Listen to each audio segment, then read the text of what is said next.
இதெல்லாம் உனக்கு புரியவே புரியாதா? நான் கொஞ்ச நேரத்துக்கு தனியா இருக்கணும்னு ஆசைப்படுறேன். இங்க இருந்து போயிடு. இத்தனை வருஷமா தனியா தானே இருந்தீங்க, இன்னும் எத்தனை வருஷத்துக்கு தனியா இருப்பீங்க? உங்க விதி தப்பா எழுதியிருந்தா அதுக்கான தண்டனையை வேற யாருக்காவது கொடுப்பீங்களா? யார்கிட்டயும் எந்த உறவும் வேணாம்னா விட்டுருங்க. அதுக்கு எதுக்கு அதிகாரத்தோட பேசுறீங்க? உரிமையா பேசுறீங்க, திட்டுறீங்க, ஆனா உறவு இல்லைன்னு சொல்றீங்க. உங்களால சிரிச்சு பேச முடியாது, சரி. அதுக்காக மத்தவங்க சிரிச்சு பேசினா அதை உங்களால தடுக்க முடியாது. யாரோட உறவு வேண்டாம்னா நீங்க விட்டுருங்க. ஆனா இந்த உலகத்துல நீங்க வாழ்ந்துதானே ஆகணும். இந்த உலகத்துல எப்படி வாழணுங்கிறத நீ எனக்கு சொல்லிக் கொடுக்க வேண்டாம். ஏன்னா உன்னை விட இந்த உலகத்தை நான் நிறைய பாத்திருக்கேன். உனக்கு உன்னோட பொண்ணு இருக்கா, உனக்கு ஒரு பொண்ணு இருக்கு, உன் மேல பாசம் காட்ட உன்னோட அம்மா இருக்காங்க. அதனால நீ வாழறதுக்கு ஒரு அர்த்தம் இருக்கு. ஆனா என்கிட்ட என்ன இருக்கு? என்கிட்ட என்ன இருக்கு? என்கிட்ட எதுவுமே இல்ல. தன்னோட பையனுக்காக ஒவ்வொரு அம்மாவும் ஒரு மருமகளை தான் வீட்டுக்கு கூட்டிட்டு வருவாங்க. ஆனா நான் கூட்டிட்டு வந்த மருமக என்னை விட்டுட்டு என் பையனை கூட்டிட்டு தனியா போயிட்டா. இந்த அம்மாவை அனாதையாக்கிட்டு போயிட்டா. அப்புறம் பொண்ணு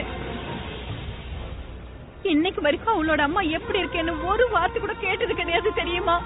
அப்படின்னா உங்களை பத்தி கொஞ்சம் கூட கவலைப்படாதவங்களை பத்தி நீங்க ஏன் நினைக்கிறீங்க? அவங்க கிட்ட இருந்து நீங்க சந்தோஷத்தை எதிர்பார்க்கறீங்க, ஆனா அவங்க உங்களை பத்தி கவலைப்படலையே. அட்லீஸ்ட் நீங்க உயிரோட இருக்கிற வரைக்கும் சந்தோஷமா இருக்கிறதுக்கு பாருங்க. இந்த பழைய கதையெல்லாம் நினைச்சு பாக்குறதுனால உங்களுக்கு என்ன கிடைக்க போகுது?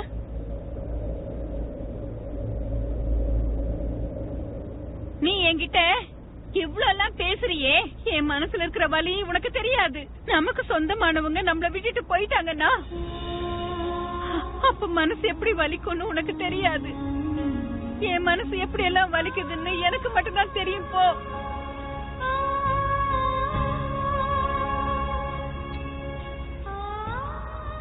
எனக்கு தெரியும். ஏன்னா ஏன் சொந்தமும் என்ன விட்டுட்டாங்க, அதனால மனசு எப்படி வலிக்கும்னு எனக்கு தெரியும்.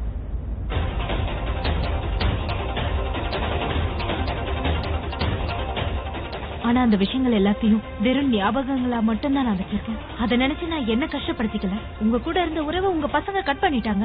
அவங்க பண்ணது தப்புதான், அதுக்காக நீங்க பண்ணது சரிதான். எல்லாரும் உங்களை ஏமாத்திட்டாங்க, துரோகம் பண்ணிட்டாங்கன்னு நீங்க கேள்வி மேல கேள்வியா கடவுள் கிட்ட கேட்டுட்டு தான் இருக்கீங்க. அதுக்கு விடையா கடவுள் சந்தோஷத்தை கொடுக்கணும்னு நினைக்கிறாரு, ஆனா நீங்க ஏத்துக்க மாட்டேங்கிறீங்க. இந்த பசங்க உங்ககிட்ட நல்லா சிரிச்சு பேசணும்னு நினைக்கிறாங்க, அதுக்கு பதிலுக்கு நீங்க ஒரு சிரிப்பு கூட சிரிக்க கூடாதா என்ன? மனுஷங்க கிட்ட நம்பிக்கையை தவிர வேற எதுவுமே இருக்க கூடாது. சரிதா ஆண்டி, இது வரைக்கும் உங்களுக்கு கெடுதல் நடந்திருக்கலாம், ஆனா இனிமே நல்லது மட்டும்தான் நடக்கும். நீங்க எங்களை பாக்கும்போது நாங்க எங்க இருந்தோம்? நடு ரோட்ல இருந்தோம். ஆனா உங்ககிட்ட ஒரு வீடு இருக்கு. மழைக்கு ஒதுங்கறதுக்கு ஒரு கூரை கூட எங்களுக்கு இல்ல. இதை விட மோசமான விஷயம் எதுவும் நடக்க கூடாதுன்னு நான் நினைச்சேன். ஆனா கடவுளா பார்த்து உங்க மூலமா எங்களுக்கு வீடு கிடைச்சது. தானா உறவுகள் ஏற்படுறத கட்டுப்படுத்த முடியாது, ஆனா அது வேணுமா வேணாமா டிசைட் பண்ண வேண்டியது உங்க கையில. அப்புறம் உங்களோட கஷ்டத்துக்கும் சந்தோஷத்துக்கும் நீங்க மட்டும்தான் காரணம், மத்தவங்கள பிளேம் பண்ண முடியாது. நமக்கு இருக்கிறது ஒரு வாழ்க்கை, அத சந்தோஷமா வாழ்றதுக்கு முயற்சி பண்ணுங்க. அது உங்களுக்கும் நல்லது, உங்களை சுத்தி இருக்கவங்களுக்கும் நல்லது.